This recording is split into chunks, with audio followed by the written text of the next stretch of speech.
ये जितनी भी जो 10 महाविद्या ये लग सकती है बंधु, ये पार्वती के श्री शिव का प्रादुर्भाव हुआ और ये सब जो है जाकर के छिन्नमस्तिका तारा धूमावती बगलम सर्वदुष्टानां वाचं मुखं पदम, जैसे जो सती का शरीर जिसके टुकड़े किए गए वो कितने हुए 108 से, और जिनकी मैं आपको धूमावती लेकर ये 10 महाविद्या ये लग सकती है बंधु। ये एक होती है शस्त्र विद्या, ये है अस्त्र विद्या। अस्त्र विद्या का मतलब इसको ब्रह्म अस्त्र विद्या कहते हैं। तांत्रोक्त विधि है, तांत्रोक्त सत्य है सारी। तो इस प्रकार विधवा का रूप किस माता का बताया गया है, बोलिए धूमावती मैया की। तो इस प्रकार काली छिन्नमस्तिका तारा ये सब जब पार्वती घोर तपस्या कर रही थी तो उसके शरीर से ही इनका प्रादुर्भाव बताया जाता है। उल्टे लटक करके धुआं पीना बंद कर दिया, देवताओं को श्वास लेने में आपत्ति होने लगी। समस्त देवता कैलाश धाम में पहुंच जाते, चलिए हमारे महाराज। और इस प्रकार शंकर भगवान तो दिगंबर हो गए, अब उनको कैसे जगाया जाए, तो कामदेव को भेजा गया। कामदेव ने जब बाण चलाए शंकर को क्रोध आया और बेचारा भस्म हो जाता है। रति को रास्ता बताया कि इसकी राख लेकर जब शिव जी का पार्वती से विवाह होगा तो वहां पर ले जाना, तो तेरे पति का जो है वहां पर वो उद्धार हो जाएगा। बोले शंकर भगवान की। अब कामदेव के भस्म होने पर जब शंकर भगवान के समाधि को विश्राम दिया तो इस प्रकार से जो है सब देवताओं ने स्तुति की कि प्रभु वही आदि शक्ति जो है माँ पार्वती बन करके जो है आपको प्राप्त करने के लिए घोर तपस्या कर रही है, जिसने जो है वायु का आहार भी लेना बंद कर दिया, देवताओं को श्वास लेने में आपत्ति हो रही है। भगवान शंकर ने कहा कि देवताओं ऐसा करो कि चले जाओ, अब बड़ी मुश्किल से महाराज स्वयं अपना कार्य कर लेता हूँ, अब वृद्ध भी हो रहा हूँ, अगर दोबारा शादी करूंगा कहीं कुछ दिन बाद वो दोबारा छोड़ के चली गई तो फिर तो बड़ी मुश्किल पड़ जाएगी, तो इसलिए ऐसा करें कि आप चले जाएं। बोले नहीं नहीं प्रभु, अब तो पार्वती रूप लेकर मन क्रम वचन वाणी से वो कभी भी आपके बच्चों को सत्य नहीं समझेगी, वो सावधान है, कृपा करके जा करके प्रभु उसे दर्शन दे। तो भोलेनाथ ने कहा कि भाई ऐसे नहीं, मैं पहले उसकी परीक्षा लूंगा। जहाँ पार्वती तपस्या कर रही थी, नित्या क्या करती बंधु तपस्या में, भगवान का ज्योतिर्लिंग मिट्टी से बनाती और उसमें दिन नित्या कर दो दिनों का दुख दूर हो बागंबर वाले, कर दो दिनों का दुख दूर हो बागंबर वाले, चढ़ाए तुझको जल की धारा, कोई चढ़ाए तुझको जल की धारा, कोई चढ़ाए कच्चा दूध मेरे शंकर भोले, कोई चढ़ाए कच्चा दूध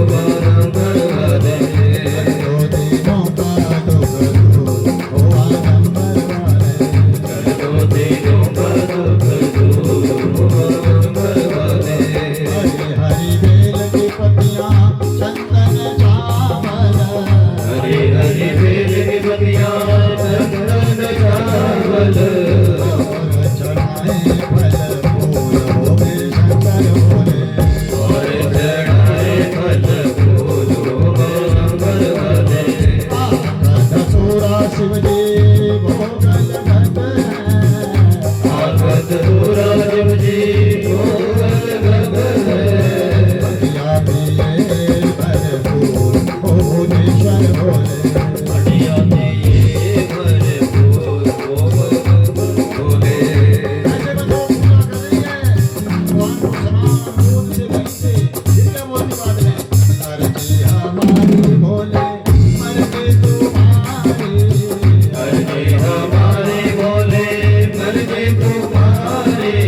और कई प्रकार के कीर्तन गाए गए इस प्रसंग में। तो कथा में कीर्तन यही गाया गया, जो पार्वती नित्य मूर्ति बनाती, उसे नहलाती धुलाती, सारा दिन भर तपस्या करती, सायंकाल में उसे प्रवाहित करती। ऐसे पता नहीं कितने हजार ज्योतिर्लिंग बना करके उसने धुआं व्रत रखा, उल्टे लटक करके बड़ी घोर तपस्या करी। अब जा करके शंकर भगवान ने देवताओं को अनुमति दी और 7 ऋषियों को कहा कि जाओ पहले उसकी तपस्या जो कर रही है ना उसकी परीक्षा लो, उसका मन तो स्थिर है कि कहीं मन भटक ना जाए, नहीं तो मैं वैसे जो हूँ वैसे ही ठीक है। चले गए बंधु शंकर की तरफ से 7 ऋषि, जहाँ पार्वती गा रही है अर्जी हमारी भोले मर्जी तुम्हारी। ब्राह्मण तो मंत्र भी बोल सकते हैं महाराज, आवाहनम ना जनामि, जिस प्रयोजनार्थ जो किया जाता है ना महाराज, तो इस प्रकार वो संस्कृत में कहे जाते। आपने हिंदी में इस प्रकार से कोई भी पूजा भक्ति की जाती तो बाद में जो पूजा कर देते हैं ना सारी, तो बाद में बोलना भगवान अर्जी हमारी मर्जी तुम्हारी।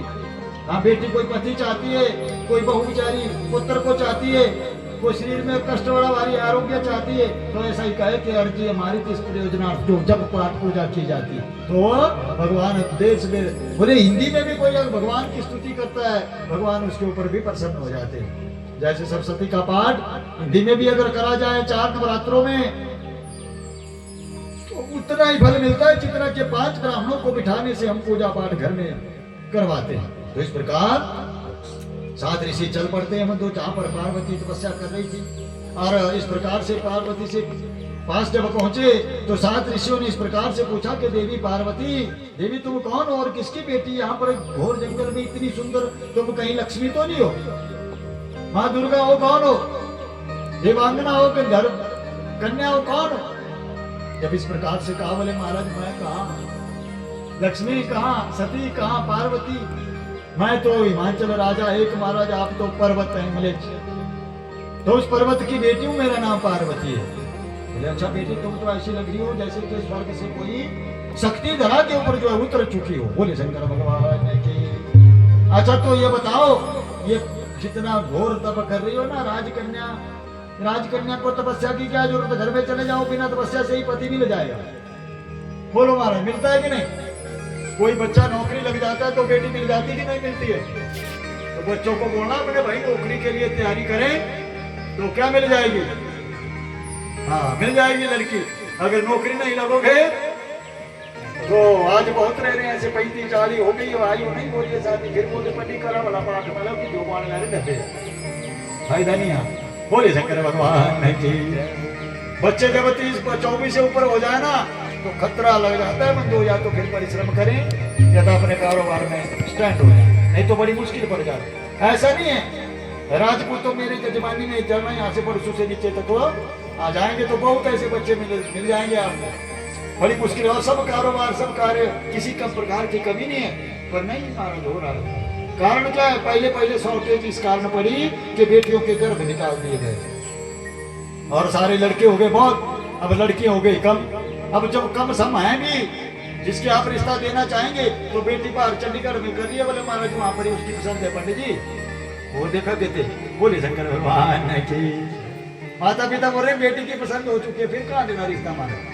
तो ऐसे आज समय बड़े आगे पहुंच चुका है, तो इसलिए खूब परिश्रम करें और पत्नी भी मिल जाएगी, नौकरी भी मिल जाएगी। तो इस प्रकार से पार्वती की परीक्षा के लिए बता रहे थे 7 ऋषि की, देखो देवी तुम तो हिमाचल राजा की कन्या हो, तेरे को तपस्या की क्या जरूरत थी? तेरे को तो ऐसे ही। बोले शंकर भगवान की तो ऐसे ऐसा कर, किसने बताया तेरे को कि तू तपस्या कर शंकर भगवान के पति रूप में प्राप्त करने के लिए? बोले देव ऋषि नारद ने। बस उस नारद के चक्कर में बढ़ गई, उसने तो कईयों के घर बर्बाद कर दिए। दक्ष के 60,000 पुत्र सारे ब्रह्मचारी बना दिए, दोबारा दक्ष ने 10,000 पुत्र उत्पन्न किए, उनको भी ब्रह्मचर्य का उपदेश दे दिया। नारद के कहने पर नहीं चलना है, नारद ने सबके घर बिगाड़ दिए, इसलिए ऐसा कर तू चली जा। कि नहीं महाराज नारद हमारे पुरोहित हैं और पुरोहित जी के वचन कभी मिथ्या नहीं हो सकते, इसलिए मैं यह जिद नहीं छोड़ूंगी, मैं तो भगवान की तपस्या करूंगी। अरे बेटी किस लिए तपस्या करना चाहती हो? कि मैं उनसे ये तपस्या इसलिए कर रही हूँ कि उनको मैं पति बनाना चाहती हूँ। यहाँ पर भी कीर्तन है, बोले पति बनाने को वो गौरा आता है आपको?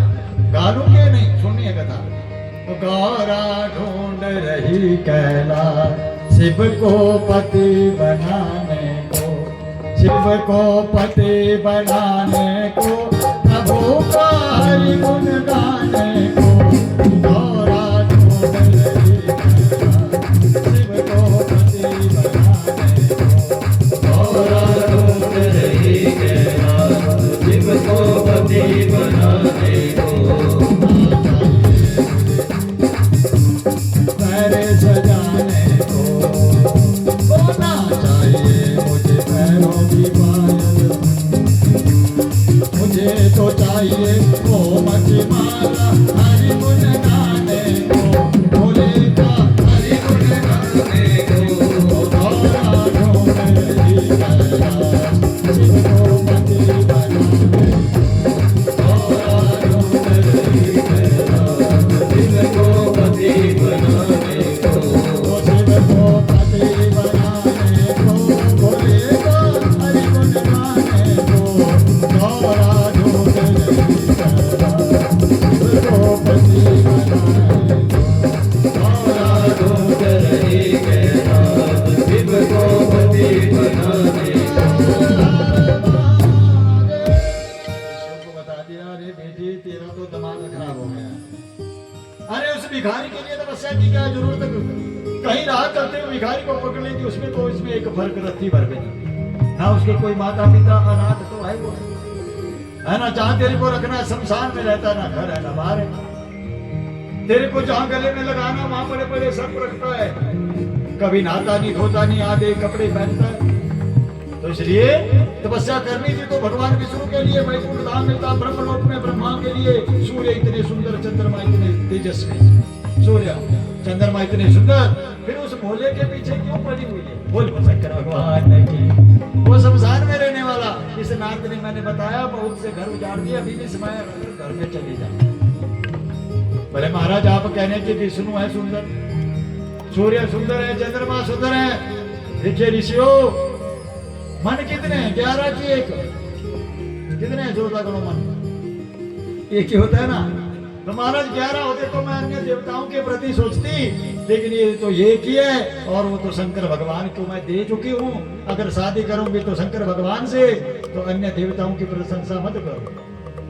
और तेरे को अभी भी कह रहे हैं वो भिखारी, बोले खबरदार इसके आगे एक शब्द भी और कहा ना तो ऋषि होंगे आप ऋषि, मैं आपको शाप दे देती हूँ।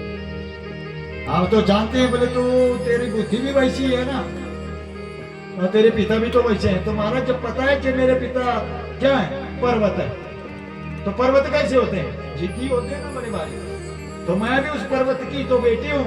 मैंने जो हट करी है ना, मैंने प्रतिज्ञा जो करी, मैं जिद नहीं छोड़ूंगी। शादी करूंगी तो गौरा हमारी कवारी रह जाएगी, आने वाला है समय, है ना महाराज। मानो ना मानो गौरा, तो आज कौन है वहां पर? सखी साथ में है ना महाराज, देखती है उसकी सेवा करती रहती है। तो इस प्रकार से अब 7 ऋषियों ने तो जान लिया कि ये तो मानने वाली, इसका तो दिल संकल्प है, ये तो सब कुछ भगवान को दे चुकी। बेटी धैर्य रखना, जैसे हमारे साथ कहा अपने मन को काबू में रखना, तू लगी रहे तपस्या। भगवान चाहे कितने भी कठोर निर्दय क्यों ना बन जाएंगे, तेरे को जो तपस्या में तेरे को अपने वामंग का आशीर्वाद जरूर दे। अगर छोड़ दोगी तो क्या होगा?